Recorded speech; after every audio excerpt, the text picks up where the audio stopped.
모모 일부 모모와 친구들 제2장 뛰어난 재능과 아주 평범한 싸움.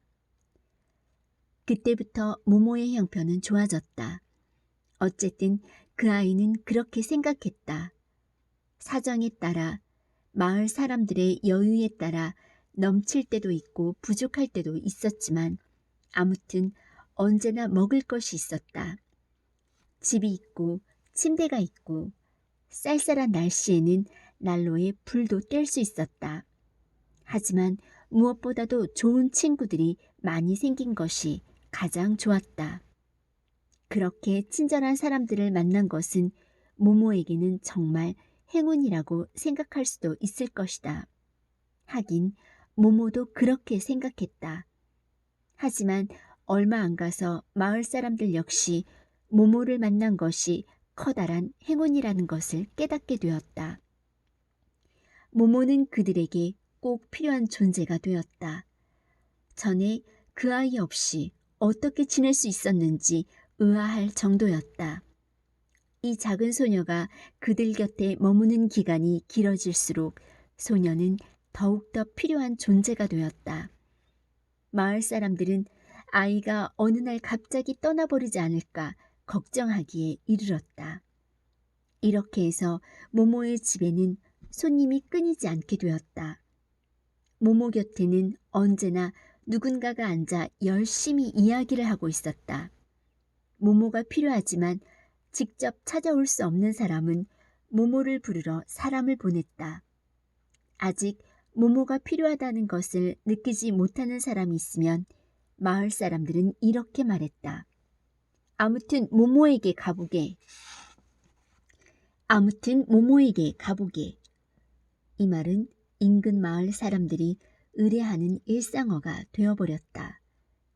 사람들은 하시는 일이 모두 잘 되길 빕니다. 맛있게 드세요. 하나님만이 아실 일이지. 같은 말을 하듯이 무슨 일이 생기면 이렇게 말하는 것이었다.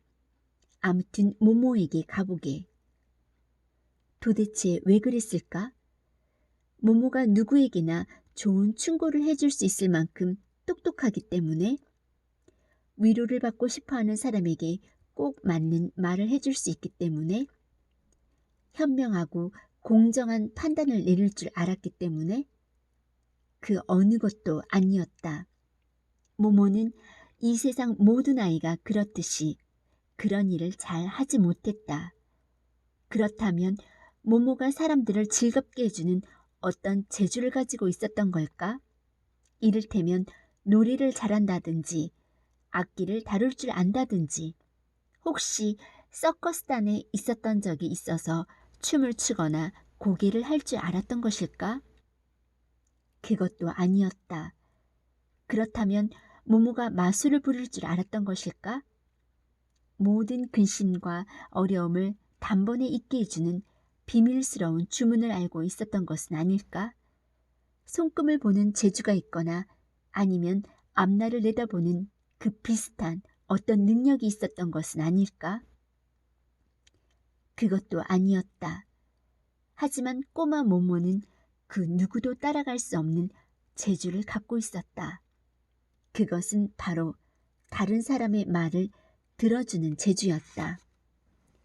그게 무슨 특별한 재주람? 남의 말을 듣는 건 누구나 할 수 있지. 이렇게 생각하는 독자도 많으리라.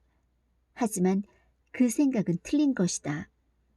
진정으로 귀를 기울여 다른 사람의 말을 들어줄 줄 아는 사람은 아주 드물다. 더욱이 모모만큼 남의 말을 잘 들어줄 줄 아는 사람도 없었다. 모모는 어리석은 사람이 갑자기 아주 사려 깊은 생각을 할 수 있게끔 귀 기울여 들을 줄 알았다. 상대방이 그런 생각을 하게끔 무슨 말이나 질문해서가 아니었다. 모모는 가만히 앉아서 따뜻한 관심을 갖고 온 마음으로 상대방의 이야기를 들었을 뿐이다. 그리고 그 사람을 커다랗고 까만 눈으로 말끄러미 바라보았을 뿐이다. 그러면 그 사람은 자신도 깜짝 놀랄 만큼 지혜로운 생각을 떠올리는 것이었다. 모모는 결정을 내리지 못하거나 어떻게 해야 할지 모르는 사람들이 문득 자신이 무엇을 원하는지 정확하게 알 수 있게끔 그렇게 귀 기울여 들을 줄 알았다. 모모에게 말을 하다 보면 수줍음이 많은 사람도 어느덧 거침이 없는 대담한 사람이 되었다. 불행한 사람, 억눌린 사람은 마음이 밝아지고 희망을 갖게 되었다. 내 인생은 실패했고 아무 의미도 없다. 나는 전혀 중요하지 않은 사람이다. 마치 망가진 냄비처럼 언제라도 다른 사람으로 대치될 수 있는 그저 그런 수백만의 평범한 사람 가운데 한 사람에 불과하다. 이렇게 생각하는 사람은 모모를 찾아와 속마음을 털어놓았다. 그러면 그 사람은 말을 하는 중에 벌써 어느새 자기가 근본적으로 잘못 생각하고 있었다는 사실을 깨닫게 되었다. 지금 있는 그대로의 나와 같은 사람은 이 세상에 단 한 사람도 없다. 그렇기 때문에 나는 나만의 독특한 방식으로 이 세상에서 소중한 존재다. 이런 사실을 깨닫게 되는 것이었다. 모모는 그렇게 귀 기울여 들을 줄 알았다. 어느 날 이웃이면서도 죽자 사자 한바탕 싸우고 난 뒤로 서로 말도 하지 않았던 두 남자가 원형극장으로 모모를 찾아왔다. 다른 사람들이 이웃끼리 서로 원수로 지내는 것은 옳지 않으니 한번 모모에게 가보라고 권했기 때문이었다. 두 사람은 처음에는 안 가겠다고 고집을 부렸지만 결국 마지못해 충고를 따랐다. 이렇게 해서 극장에 온 두 사람은 각각 원형극장의 돌 좌석 다른 편에 멀찌감치 떨어져 앉았다. 그들은 철천지 원수마냥 아무 말도 하지 않고 침울하게 앞만 바라보았다. 한 사람은 모모의 거실에 난로를 놓아주고 예쁜 꽃그림을 그려주었던 미장이 바로 그 사람이었다. 미장이는 끝을 꼬아 올린 검은 수염을 기른 힘센 장정이었고 이름은 니콜라였다. 다른 사람의 이름은 니노였다. 니노는 바싹 마른 데다가 언제나 약간 피곤한 것처럼 보였다. 그는 도시 변두리에 조그만 술집을 새내어 운영하고 있었다. 고작 노인 몇몇이 포도주 한 잔을 시켜놓고 밤 늦게까지 앉아 지나간 추억을 이야기하는 그런 술집이었다. 니노와 그의 뚱뚱한 아내 역시 모모의 친구였다. 그들은 맛있는 것을 들고 종종 모모를 찾아오곤 했다. 모모는 두 사람이 서로에게 잔뜩 화가 나 있다는 것을 눈치챘다. 누구한테 먼저 가야 할지 알 수가 없었다. 결국 모모는 누구의 마음도 상하게 하고 싶지 않아서 두 사람에게서 똑같은 거리만큼 떨어진 석조 무대의 가장자리에 걸터앉아 두 사람을 번갈아 바라보았다. 모모는 무슨 일이 벌어질지 그저 기다리고 있었다. 많은 일들은 해결하려면 시간이 필요한 법이다. 그리고 모모가 얼마든지 가지고 있는 유일한 재산, 그것은 바로 시간이었다. 화가 잔뜩 난 두 사람은 오랫동안 묵묵히 앉아 있었다. 그러다가 갑자기 니콜라가 벌떡 일어나며 말했다. 이제 가봐야겠다. 여기 온 것만으로도 충분히 호의를 보여준 거야. 하지만 모모, 너도 봤지? 저 사람은 끝내 자기가 잘못한 게 하나도 없다고 생각하는 것 같구나. 이런 판에 더 오래 기다릴 이유가 어디 있겠니? 그러면서 니콜라는 정말 가려고 몸을 돌렸다. 니노가 뒤에서 소리쳤다. 그래, 갈 테면 가봐. 자네는 여기 올 필요도 없었어. 난 사기꾼과 화해할 생각이 없으니까 말이야. 니콜라는 몸을 돌렸다. 화가 나서 얼굴이 시뻘겋게 상기되어 있었다. 그는 으르렁대면서 다시 돌아왔다. 도대체 누가 사기꾼이라는 거야? 다시 한번 말해봐. 니노가 버럭 소리를 질렀다. 원한다면 얼마든지 해주지. 힘이 세고 성질이 사나우니까 아무도 자네에게 바른 말을 못할 줄 알지? 하지만 난 달라. 나는 자네에게 또 들을 마음이 있는 모든 사람에게 바른 말을 할 수 있네. 자, 어서 와서 저번에 그랬던 것처럼 다시 한번 내 목을 졸라보지 그래? 니콜라가 주먹을 불끈 쥐고 고함쳤다. 내가 정말 그랬다면 아무 소리 안 해. 하지만 모모야, 저 사람은 거짓말을 하는 거야. 완전한 중상모략이지. 난 그냥 저 친구 옷깃을 훔겨잡아 술집 뒤에 있는 시궁창에 던진 것뿐이란다. 쥐새끼도 거기 빠져 죽진 않아. 그러고는 니노 쪽으로 몸을 돌려 소리쳤다. 하지만 유감스럽게도 자넨 멀쩡하게 살아있군 그래? 한동안 거친 욕설이 오고 갔다. 모모는 도대체 무슨 일인지, 왜 서로 불같이 화를 내고 있는지 도무지 알 수가 없었다. 하지만 곧 니노가 손님들이 있는 자리에서 니콜라의 따귀를 때렸고, 그래서 니콜라가 니노를 시궁창에 매다 꽂았다는 것이 밝혀졌다. 그런데 니노 말로는 니콜라가 먼저 니노의 그릇을 몽땅 박살내려고 했기 때문에 그럴 수밖에 없었다는 것이었다. 니콜라가 씩씩대며 반박했다. 새빨간 거짓말이야. 맥주잔 하나를 벽에다 던졌을 뿐이야. 게다가 어차피 그 잔은 금이가 있었다고. 니노가 대꾸했다. 그래도 그 잔은 내 잔이야. 알겠어? 자넨 그런 짓을 할 권리가 없어. 하지만 니콜라는 니노가 미장이로서 그의 자부심에 상처를 주었기 때문에 그렇게 할 권리가 있었다고 했다. 니콜라는 모모에게 큰 소리로 말했다. 저 사람이 어떤 말을 했는지 아니? 글쎄, 내가 밤낮으로 술에 취해 있어서 담을 똑바로 쌓을 수 없다는구나. 우리 증조 할아버지도 그랬다는 거야. 우리 증조 할아버지가 피사의 사탑 공사에 참여했을 거라나? 니노는 대답했다. 하지만 니콜라, 그건 농담이었어. 니콜라는 화를 내며 말했다. 멋진 농담이군 그래? 난 그런 농담을 듣고 웃을 순 없네. 그렇지만 니노가 그런 농담을 했던 이유는 니콜라가 기분 나쁜 농담을 했기 때문이라는 것이 곧 밝혀졌다. 어느 날 아침 일어나 보니 니노의 집 대문에 선명한 빨간색 페인트로 이렇게 쓰여 있었다. 아무것도 될 수 없는 사람이 술집 주인이 된다. 니노는 그것을 농담으로 생각할 수 없었고 그래서 안가품을 했다는 얘기였다. 두 사람은 두 가지 농담 중에서 어떤 것이 더 멋진 농담인지를 놓고 티격태격하더니 다시 화가 나서 소리를 질러댔다.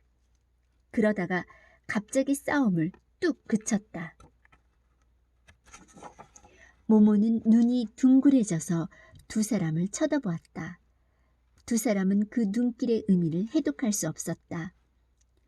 저 아이가 마음속으로 우리들을 우습다고 생각하는 걸까?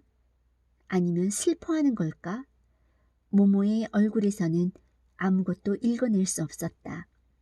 하지만 두 사람은 갑자기 거울 속에 비친 자신의 모습을 들여다본 듯이 부끄러워졌다. 니콜라가 말했다.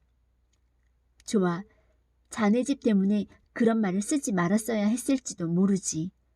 하지만 니노, 자네가 손수 포도주를 한 잔만 따라 주었어도 그렇게는 하지 않았을 거네. 이치가 그렇잖아, 안 그런가? 나는 언제나 꼬박꼬박 돈을 지불했으니 말일세. 자네가 나를 그렇게 대우할 하등의 이유가 없다고 생각하네. 니노가 맞받아쳤다. 이유가 있을 수도 있지. 성 안토니우스 일은 잊어버렸나? 흥, 얼굴이 해쓱해지는군. 자넨 날 철저하게 속였어. 그런 일을 그냥 넘어갈 수는 없지. 니콜라는 버럭 소리를 지르며 어이가 없다는 듯이 자기 이마를 쳤다. 내가 자네를 속였다고? 적반하장도 유분수지. 자네가 날 속이려고 했잖아. 물론 성공하진 못했지만 말이야. 그러니까 사정은 이랬다. 니노의 작은 술집 벽에는 성 안토니우스를 그린 천연색 그림이 걸려 있었다. 니노가 언젠가 잡지에서 오려내어 액자에 끼운 그림이었다. 어느 날 니콜라가 마음에 든다면서 니노에게 그림을 사겠다고 했다. 니노는 솜씨 좋게 흥정을 해서 니콜라가 그림값으로 라디오를 내놓게 만들었다. 니노는 속으로 쾌재를 불렀다. 니콜라가 손해를 보는 것이 분명했으니까. 결국 거래는 성사되었다. 하지만 그림과 마분지로 된 액자 뒷면 사이에 지폐가 한 장 끼워져 있었다는 것이 밝혀졌다. 니노는 전혀 몰랐던 돈이었다. 이제 그가 속아 넘어간 꼴이 되었다. 화가 난 니노는 니콜라에게 돈은 흥정에 들지 않았으니까 그 돈을 돌려달라고 단호하게 요구했다. 니콜라는 그 요구를 거절했고 그 후 니노는 니콜라에게 포도주를 따라주지 않았다. 이렇게 해서 싸움이 시작된 것이었다. 이야기가 사건의 발단까지 거슬러 올라가자 두 사람은 한동안 잠자코 있었다. 먼저 니노가 물었다. 솔직하게 말해보게, 니콜라. 흥정을 하기 전에 돈이 있다는 사실을 알았나 몰랐나? 물론 알았지. 그렇지 않다면 어느 누가 그렇게 손해나는 흥정을 하겠나? 그렇다면 인정하게. 자네가 날 속인 거야. 왜? 정말 돈이 있다는 걸 몰랐나? 몰랐어. 맹세하지. 좋아. 그래도 자넨 날 속일 마음이 있었던 거야. 어떻게 그런 허섭 쓰레기 같은 신문지 조각으로 내 라디오를 차지할 생각을 할 수 있나? 응? 그런데 자넨 어떻게 돈이 있다는 걸 알게 됐나? 이틀 전에 한 손님이 성 안토니우스에게 바치는 헌금으로 그곳에 돈을 끼워 넣는 걸 보았네. 니노는 입술을 깨물었다. 많았나? 니콜라가 대답했다. 더도돌도 않고 꼭 내 라디오 값에 상당하는 액수였네. 니노가 생각에 잠기며 말했다. 그렇다면 우리 싸움의 진짜 원인은 내가 잡지에서 우려낸 성 안토니우스 때문이었군 그래? 니콜라가 머리를 극적이며 작은 소리로 웅얼거렸다. 그렇지. 원한다면 그림을 돌려주겠네, 니노. 니노가 위엄있게 대답했다. 천만에. 그럴 필요 없네. 바꾼 건 바꾼 거야. 대장부끼리 한 약속은 지켜야지. 여기서 두 사람은 동시에 큰 소리로 웃기 시작했다. 그들은 돌 계단을 내려와 풀이 웃자란 둥근 마당 가운데서 얼싸안고 상대방의 등을 토닥였다. 그러고는 모모를 안으며 이렇게 말했다. 정말 고맙다. 잠시 뒤 두 사람은 집으로 돌아갔다. 모모는 오랫동안 그들에게 손을 흔들어 주었다. 모모는 자기 친구인 두 사람의 사이가 다시 좋아져서 마음이 정말 흐뭇했다. 또 한 번은 이런 일이 있었다. 조그만 사내 아이 하나가 모모에게 노래를 부르려고 하지 않는 카나리아 한 마리를 가져왔다. 이 일은 훨씬 더 어려운 일이었다. 하지만 모모는 일주일 내내 카나리아에게 귀를 기울였고 드디어 카나리아는 즐겁게 지저귀기 시작했다. 모모는 이 세상 모든 것의 말에 귀를 기울였다. 개, 고양이, 귀뚜라미, 두꺼비, 심지어는 빗줄기와 나뭇가지 사이를 스쳐 지나가는 바람에도 귀를 기울였다. 그러면 그들은 각각 자기만의 독특한 방식으로 모모에게 이야기를 했다.